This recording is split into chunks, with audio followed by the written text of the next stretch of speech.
Hello, everyone. Song of the day is Teach Me How to Love by Galdive. Love that group. Love the album that song is on. This is the Cotton Candy Clouds podcast. This podcast discusses too much of nothing and a little bit of everything. The Cotton Candy Clouds podcast exalts randomness and discusses a smorgasbord of topics with a myriad of theories and perspectives added with my opinion and interpretation of it all. I'm Effie, and I'm happy you're here with me. Hello! Okay, so, wow, it's cold like it should be because it's winter.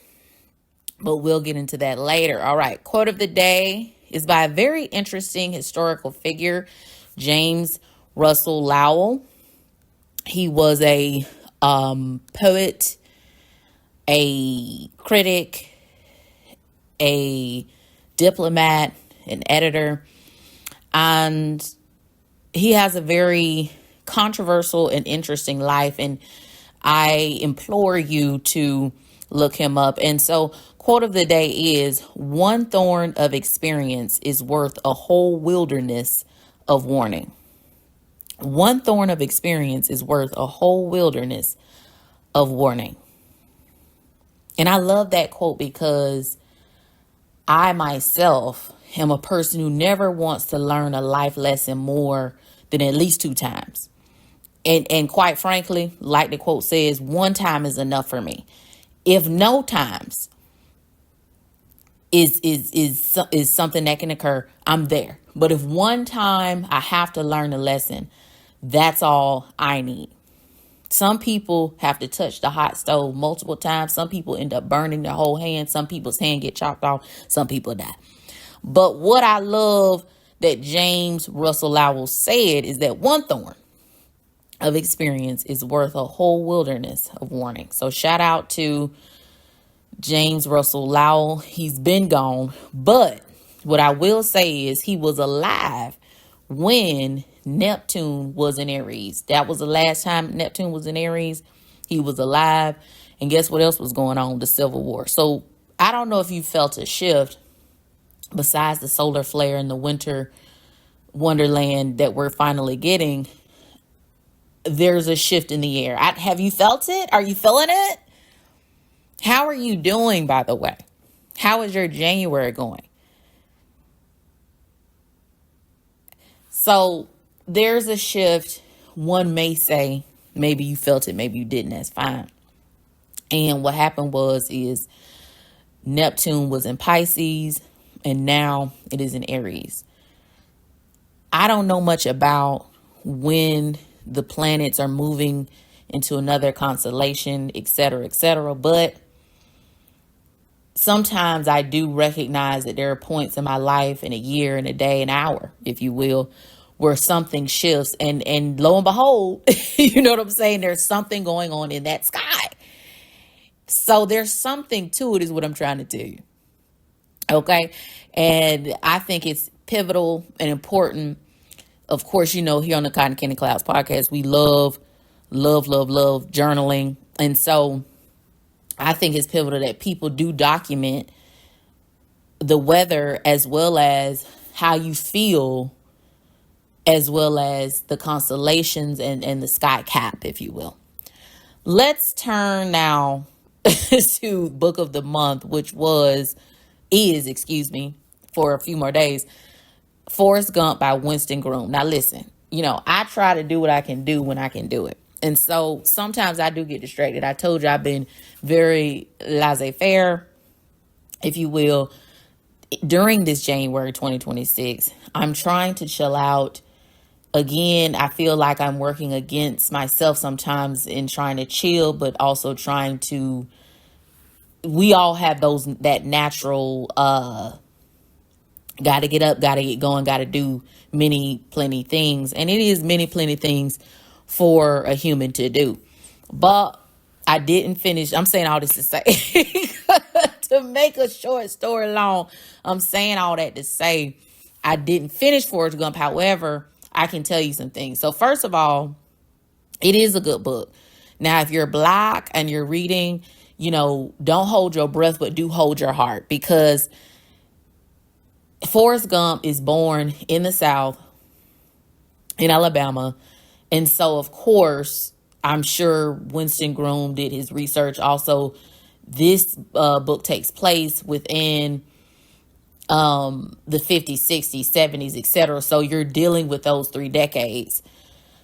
And, or rather, you're dealing with, he was born in the 50s, you're dealing with the 60s, 70s, 80s. Anyway, my point is this, is that, as a Black reader of white authors, let's just keep it a buck, sometimes when they're trying to implement Blackness into a book, is to do a few things, but it can take you aback because they're keeping it real, but must they? You know what I'm saying? Because it's in a white hand of writing.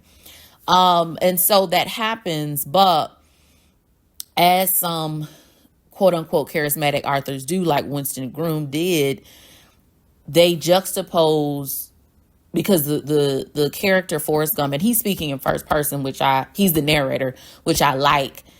And I love that concept. He does that.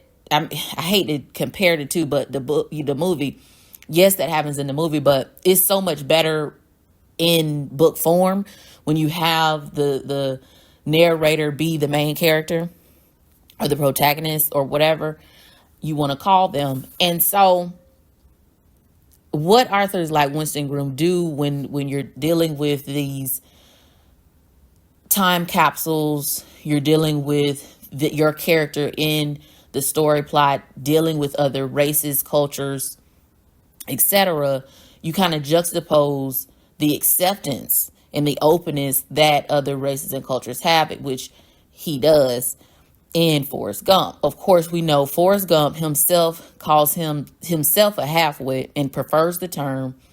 The antiquated term is, retarded or idiot, and he's considered an idiot savant. On the back of the book, it says he has IQ of 70, but the man is basically smart, but lacking in some sales. That's all, really.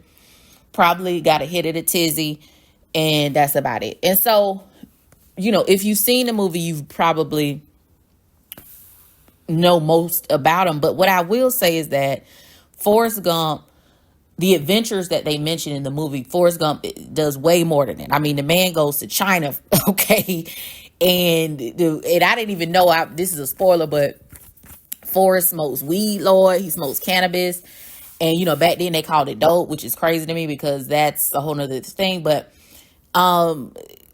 Forrest is, smoking the stuff. And he's, different, and he feels better doing it. And then Jenny comes and saves him. And then there's also that dynamic of him and Jenny. They always seem to find each other, and either he's saving her or she's saving him. Forrest does a lot of saving in the movie. My goodness, in the book. In all, like every adventure he has, he's like creating a disaster, saving people, and then adventuring at the same time. And he has these very wild adventures that are so contrast to each other. And when he's the astronaut, I'm like, Lord, what's going on? And then he got the orangutan, 8 friends. And then it's also, I wasn't expecting, besides the Jenny situation, the sexual assault that's in the book. I was like, my God, it was a little like, whoa, okay. And then Forrest, again, he's this savant. So Forrest can play different things, and he plays a harmonica, but he also plays chess. I don't remember that being in the movie, as if it matters, because books are always more important. But Forrest also can play the harmonica, and he also can play chess outside of the ping pong. And then also the order in which it is in the film is different in the book, because again, he has these vast amount of adventures. I mean, they're like on top of each other. And Jenny is, she's in a real band, and he, that was interesting. He did have that friendship with Bubba. He did, of course, take the business, that part is real and everything like that. But I didn't quite get to the ending and, to see what's going on with, cause he's gonna come back home. And so I didn't see that part, read that part. So Yeah, but anyway, I don't know. I'm talking all in a circle, but read the book. Read books, y'all, and read those first. Sometimes I wish, like, I would have loved to have read Forrest Gump before I saw the movie. And so it's not the worst rendition of a book at all by any means, but I think, and I think this is not me thinking it, I think this is just a fact that books are better. And you just get more detail, you get more character development, you feel the characters more in your heart, you're affected more. I feel like my heart jumps more when I'm reading, and this is what happens with Forrest Gump, and this is what you should be doing too. Again, it's winter, and books are for every season, but I love a good book during winter. You got to do it. All right. And so let's take a metaphysical commercial break for a second. Speaking of winter, incense of the season is pine. Pine is a cleansing incense used as protection through the winter season. It soothes and relaxes the respiratory system while stimulating physical activity. It strengthens and heightens spiritual awareness. Love that for us. Happy winter. Crystal of the month for January is Snow Obsidian. All right, so Snow Obsidian is separate from Black Obsidian. Black Obsidian is the volcanic glass, but Snow Obsidian is distinguished by its white or grayish snowflake-like pattern. Snowflake Obsidian physically differs from obsidian because it is a cristobalite type of quartz, and it is found in North and South America and some parts of Africa and Asia. Snowflake Obsidian enhances mental clarity and focus. It restores emotional stasis and absorbs negativity to ground, to center. All right. Thank you for the metaphysical commercial break. All right. So let's talk about. Okay. So it's like, everything that's going on. So whenever these winter wonderland blasts occur, usually it's after a solar flare of sorts. And I don't know the specifics. This is when you can nerd out on your own. But, we had a solar flare situation that was like a lot going on as lots of goings ons happen, And so now we have this winter wonderland blast that took place. Now, here's the thing. And I knew it wasn't going to be shit. You know what I'm saying? Because I can feel when it's about to be something. But besides my feeling, I hate if something genuinely serious were to ever happen, which this has been proven in society by Mother Nature, we would perish. And here's why. People panic in a way that it doesn't make sense to me. And it's so much so doesn't make sense. And the media involves themselves in this as well to create the panic that you almost wonder, okay, are there weather machines? Is there an agenda? Because it's like, what the fuck is wrong with people? We were just talking about preparation in the last episode. And it's like, if you are a person who has a roof over your head, it should be an afterthought, but a thought nonetheless of what you would need, you and your people in the home would need to survive something, to survive the power going out, to survive the water going out. You don't have to over prepare, but prep is good nonetheless. A plan too, if you will, right? And it's like every time something happens where they tell people, oh, it's going to be a snowstorm or a winter storm or whatever. Mind you, this is normal. It's supposed to be, I keep trying to remind everybody that I know it's supposed to be 12 degrees in winter. I don't know if people don't know. We're not counting Florida. Florida's a tropical individual state of its own in just so many ways. But for the most part, in most places, even in the South, you're supposed to have 12-degree winters. This is normal. This is normal, right? And so it's like, yes, we must prepare, to store the foods, to store the things, to have, I don't know, different Wi-Fi connections that are outside of the regular 5G or whatever it's called. But to clear out grocery stores. Because my thing is, what happens if somebody needs to run to the grocery store, ain't no more food because, maybe your car can get there, but a truck is a whole different, type of transportation, and it can't get there with the reimbursements or to refuel and everything. What are we, you know what I'm saying? Y'all done left people one bag of bread that's molding, no water. I mean, the grocery stores were empty. And it's like, for what? Did you not have water before? What's going on?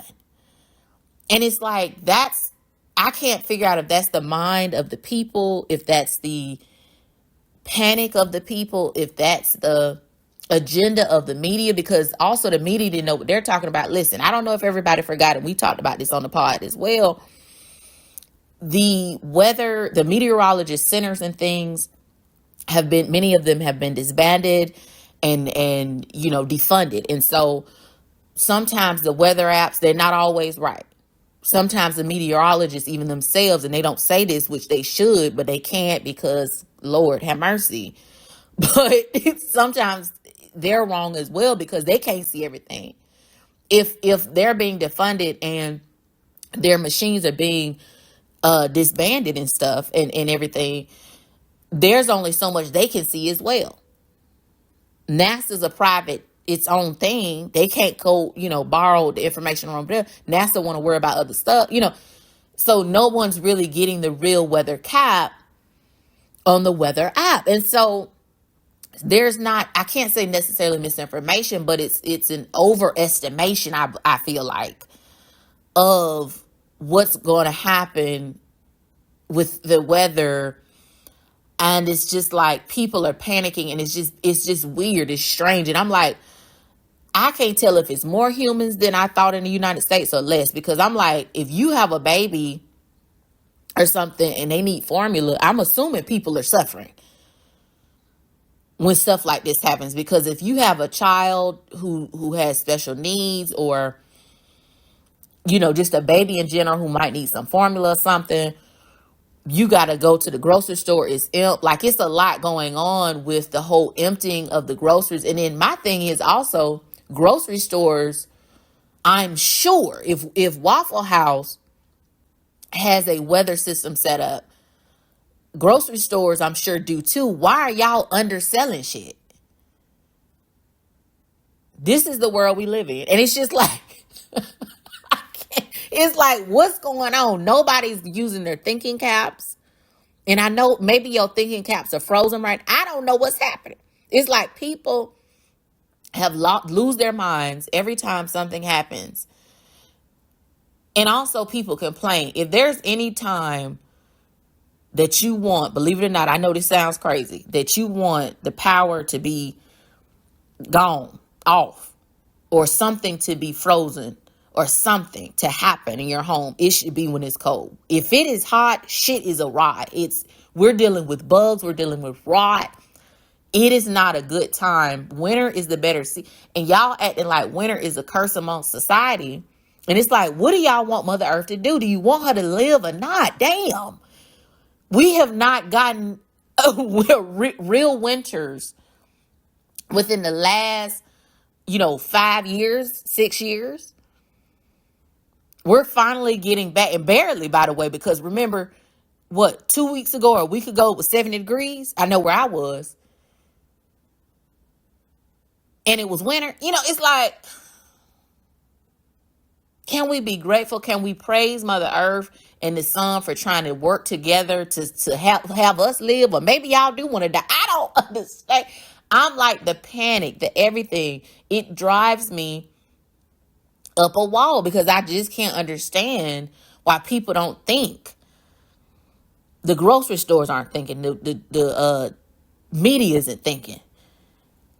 And yes, the meteorologists shouldn't be attacked because they're human. They're working with their machinery, but they should at least be honest. They should say, we, are limited in our technology. That's easy. You working in the media, you got the wordplay. You know how to do it. Minus the chat GPT, minus AI, you can put together some wording to tell the people that yes, you're limited in your machinery, but from what we see, it's going to be like this. Don't panic. Just certain words they can use. I mean, when I saw that the grocery stores were empty, because that's the people and the grocery stores' fault at that point. Because again, the grocery stores are prepared too. They're supposed to be prepped as well and planned too. If Waffle House is planning to have more steaks in their restaurant, then y'all as a grocery store should prep to plan to have more steaks in your damn grocery store.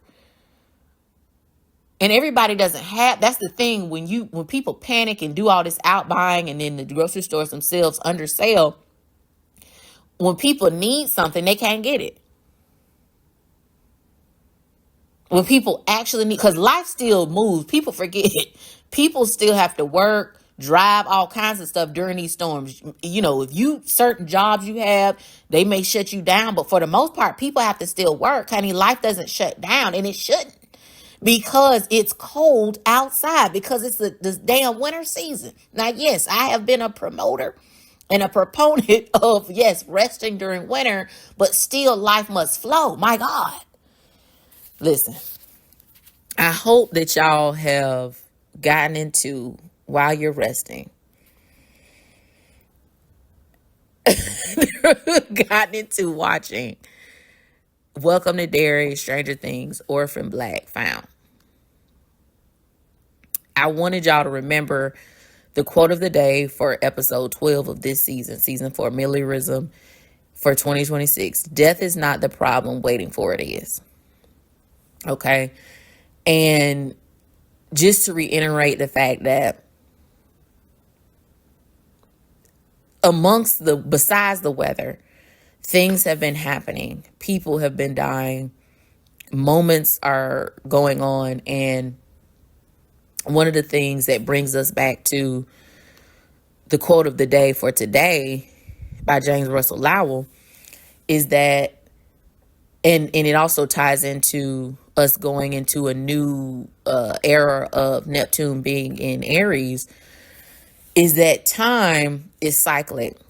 And I want people, and I want you to tell your people, and I want everybody to reflect and know that nothing is new. Nothing. And so therefore,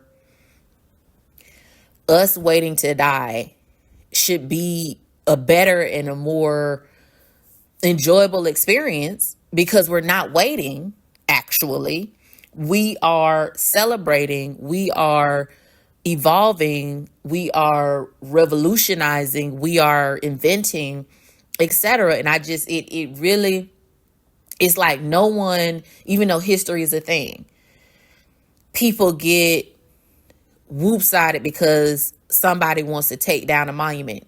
The history didn't change because a piece of silver or a piece of bronze is taken down from some stone. People really did die. People really did serve their communities. People really did change the world. And it ain't no monument that's going to really reflect that history. There's no such thing as erasing history. It's that people want to bury the history. You can't erase history. It's already been done, but people like to bury it, and that's their damn problem. But that doesn't have to be a personal problem. And I just wish people would be aware of that. Again, let's go all the way back to episode 4, October, we back. I did take it there. Okay. Remember, when I started that list of things people can do, and we, the people, the listeners of the Cotton Candy Clouds podcast, can do to improve our lives in the midst of it all, and to evolve and revolt without actually sacrificing our livelihood and mental health. Right. And so I just wanted to go to 2 things in particular before we get off. Social media is evolving. We get that, recently TikTok was bought by a dude whose father is a dude who spent millions on the dude who's the president currently.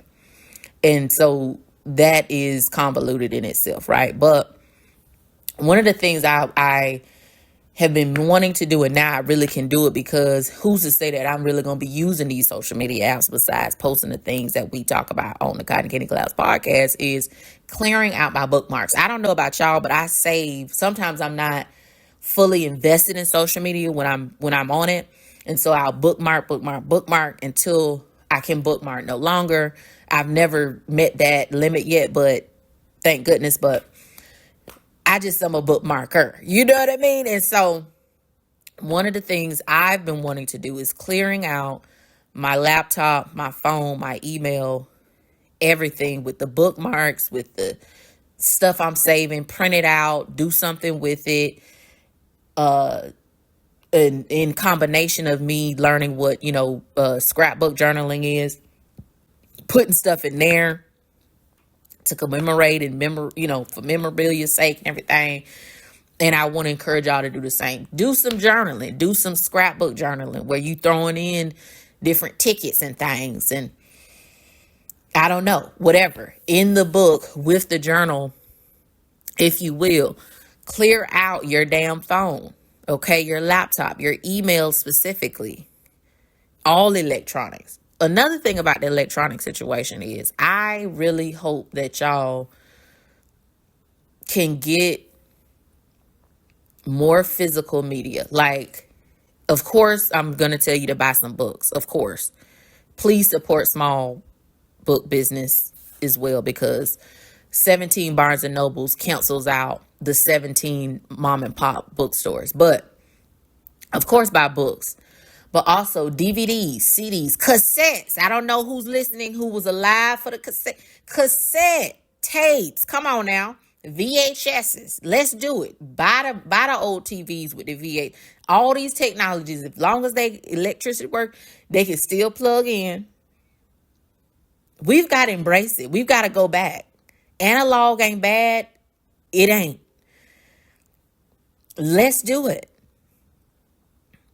Okay. I don't want to get lost in the sauce, but all right. Thank you so much for listening to the Cotton Candy Clouds podcast. I'm grateful that you tuned in. When your head is in the clouds, there's always something sweet to think about.